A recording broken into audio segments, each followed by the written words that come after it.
Hello friends, आज के हम टॉपिक में बात करने जा रहे हैं residential status.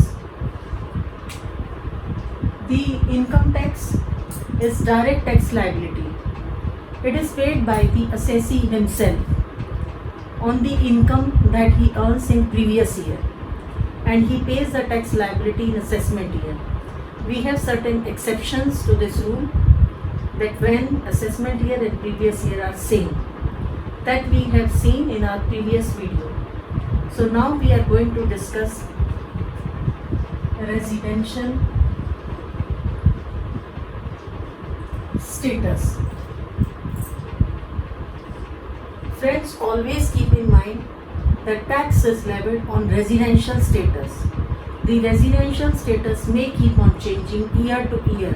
It is not necessary that in 1 year you may be resident and in another year you may be non-resident. So this residential status keep on changing. In 1 year you are resident in one country, and in that same year you may be resident in another country. So this is residential status, and tax is levied on residential status. We have different type of assessees.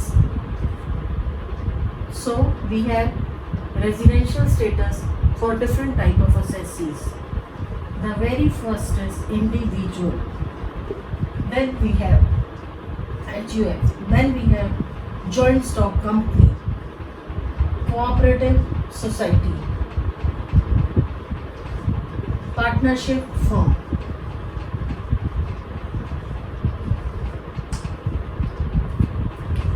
We have separate methods to calculate the residential status for different types of assessees.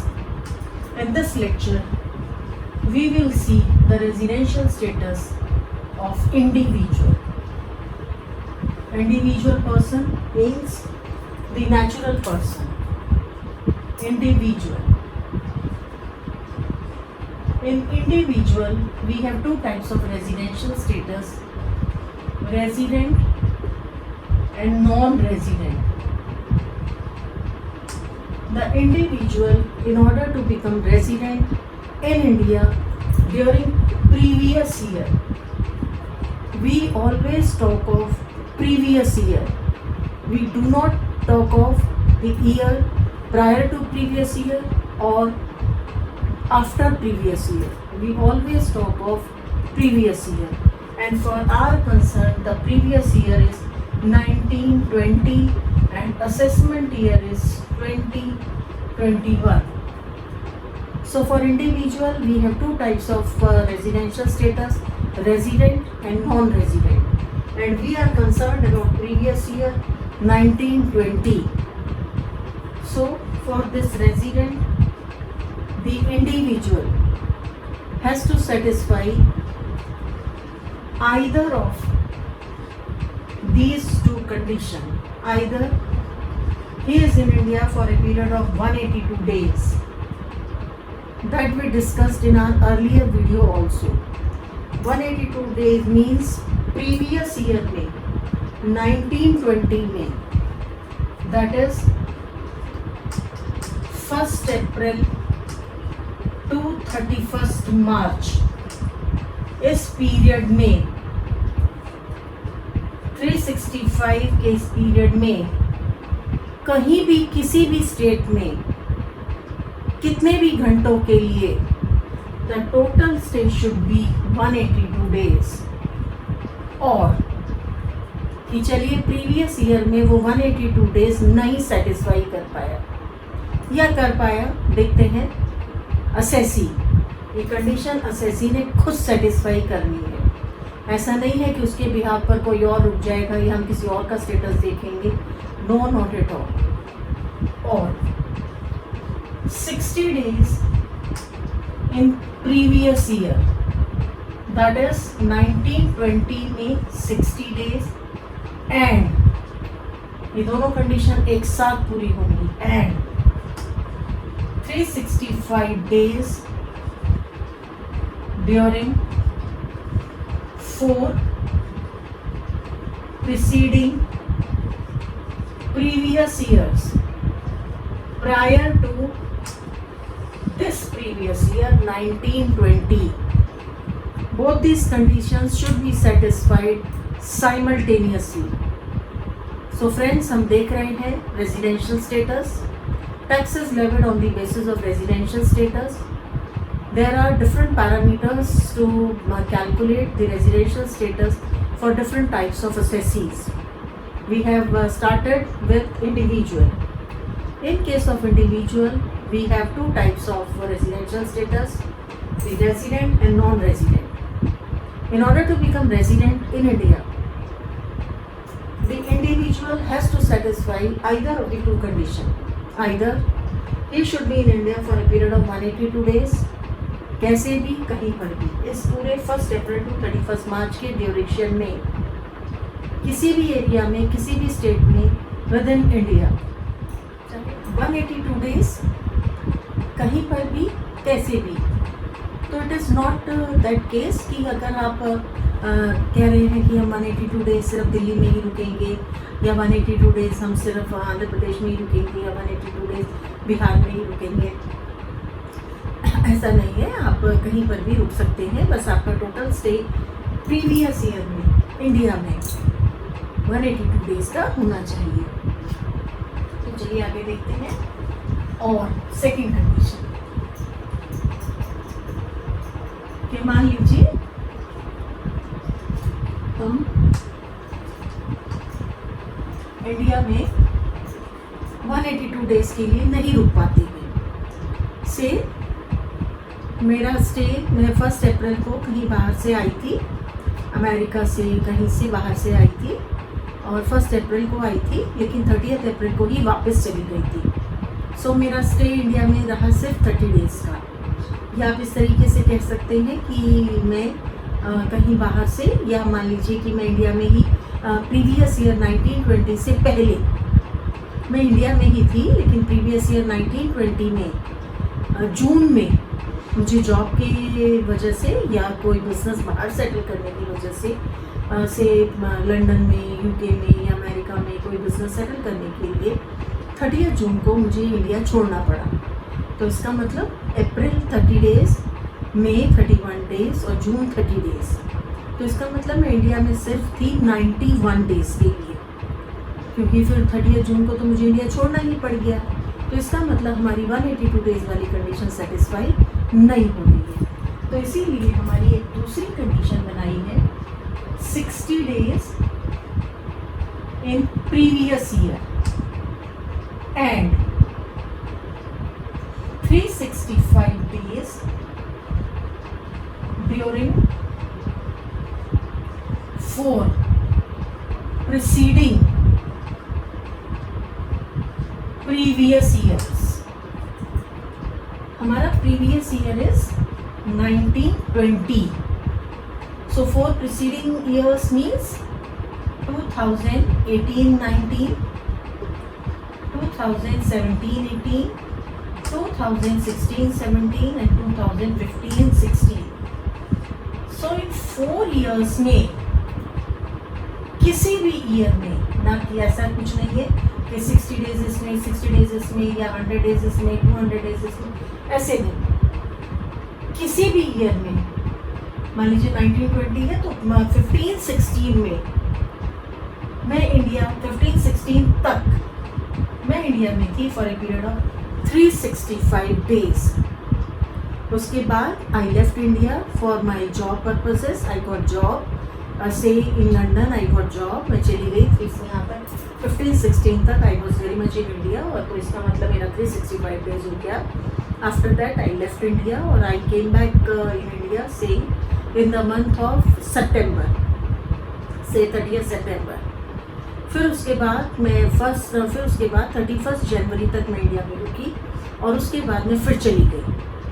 तो इसका मतलब मेरी दोनों condition ये fulfil हो गई कि 15-16 में मैं 365 डेज इंडिया में थी और प्रीवियस ईयर में I was in India for a period of November 30 days, December 31 days and 31 days of January.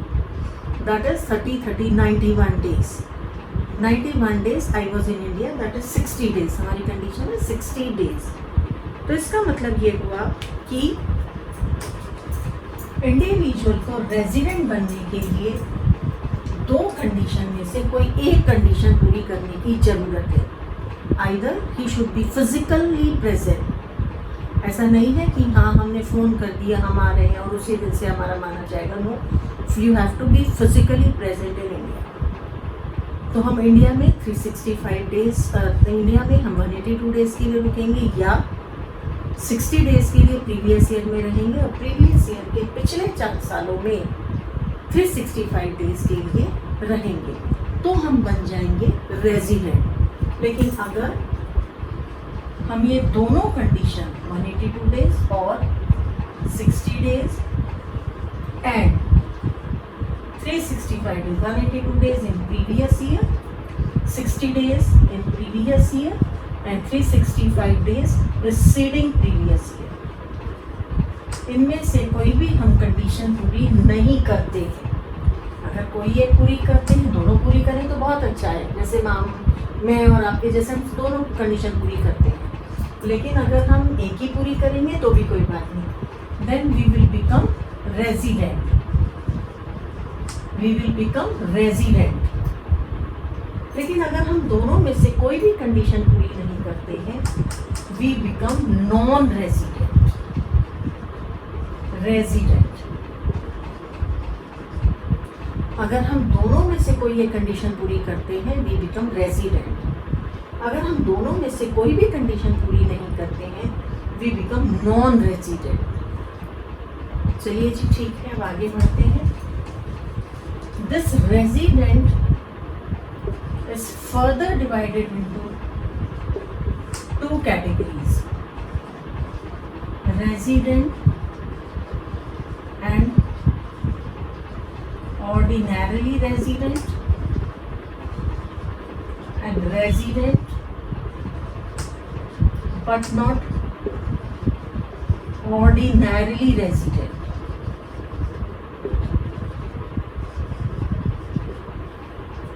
Meaning thereby is कि अगर असेसी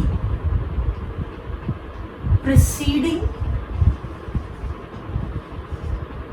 प्रीवियस ईयर्स, अब हम प्रीवियस ईयर की बात कर चुके हैं, अब हम उससे पुराने ईयर्स की बात कर रहे हैं. तो प्रीसीडिंग 7 प्रीवियस ईयर्स में, प्रीसीडिंग 7 प्रीवियस ईयर्स में 730 डेज के लिए इंडिया में होता है. कैसे भी, कहीं पर भी. एंड सेकेंडली एंड है, दोनों कंडीशन साथ में पूरी होनी है. And resident for 2 previous year out of 10 preceding previous years. Resident is further divided into 2 categories. Resident is further divided into 2 categories. Resident and ordinarily resident. Resident but not ordinarily resident. Resident and ordinarily resident बनने के लिए या दोनों में से क्या बनने के लिए कौन सी कंडीशन है? 2 कंडीशन इकट्ठी. और ये दोनों कंडीशन डिपेंड करती है प्रीसीडिंग प्रीवियस ईयर्स से. प्रीसीडिंग मीन्स 1920 से पहले वाले. सो 1920 से पहले वाले हमारे आएंगे 1819, 1718, 1617, 1516, 1415, 1314, 1213, 1112, 7.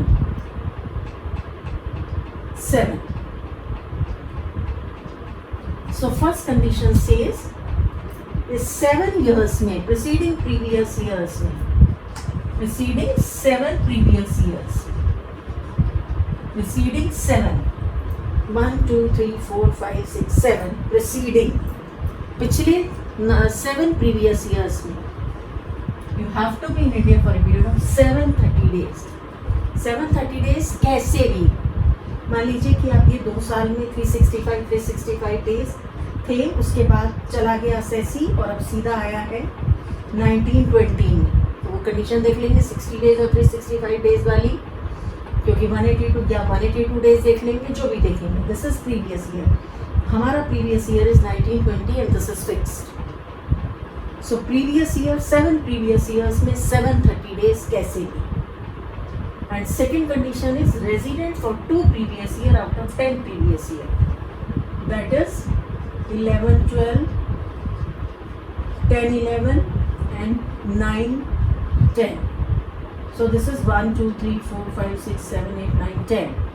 तो इन 10 प्रीवियस ईयर्स में किसी भी 2 प्रीवियस ईयर में, चाहे इन 2 प्रीवियस ईयर में, चाहे इसमें, चाहे इसमें, किसी भी 2 प्रीवियस ईयर्स में the assessee should be resident.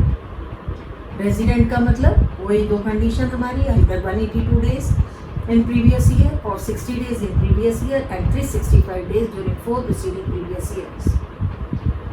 So if the assessee satisfies both the condition collectively, कि वो 7 years में 730 days है और 10 years में कोई भी 2 years के लिए he is resident. और यहाँ पर फ्रेंड्स ध्यान रखिएगा कि अगर वो 730 डेज की कंडीशन ही पूरी कर देता है तो हमें इतना 2 years देखने की कोई ज़रूरत नहीं होती generally, because if N assessee is staying in India for a period of more than 730 days और से 800 डेज 900 डेज, दैट मीन्स काफ़ी पुराना रह रहा है। सो वह दोनों कंडीशन पूरी करता ही है। So we see that if the assessee satisfies both the condition collectively, he becomes resident and ordinarily resident. But if the assessee does not satisfy either one of the condition or both the conditions, he becomes resident but not ordinarily resident. अब दिमाग में question ये खड़ा हो जाता है that why we have made this categorization, because we are determining the residential status और tax residential status के बेसिस पर लगाना है। तो हम इसको ऐसे देखते हैं, हम इसको ऐसे देख लेते हैं, resident and ordinarily resident, resident but not ordinarily resident and non resident. Resident and ordinarily resident first 182 days or 60 days in previous year and 365 days during 4 preceding previous years, and simultaneously satisfying both the conditions 730 days in preceding 7 years and resident for a period of 2 out of 10 preceding previous years. Resident but not ordinarily resident 182 days or 60 days in previous year and 365 days during 4 preceding previous years, but does not satisfy either both the conditions or any one of the 2 conditions of 730 days in 7 preceding previous years or resident for a period of 2 years in preceding 10 years, 10 previous years, and non-resident when the assessee does not satisfy the basic condition, that is 182 days or 60 days in previous year and 365 days during 4 preceding previous years. So the idea behind this categorization is, here all the income, whether it is Indian income or foreign income, meaning thereby चाहे हमने वो within the geographical boundaries of Indian income, within the geographical boundaries of India, कि चाहे वो हमारी Indian income है और foreign income कि जो हमने जोग्राफिकल बाउंड्रीज से बाहर कमाई थी, सारी की सारी हमने कहीं से भी कुछ भी कमाया था, चाहे अंदर इंडिया के विदिन और इंडिया से बाहर, विच टैक्सेबल इन इंडिया। कि मान लीजिए मैं अमेरिका में कोई लेक्चर पढ़ा के आई थी और वहाँ से मुझे $2000 मिले थे, that is also taxable in India. But in both these 2 cases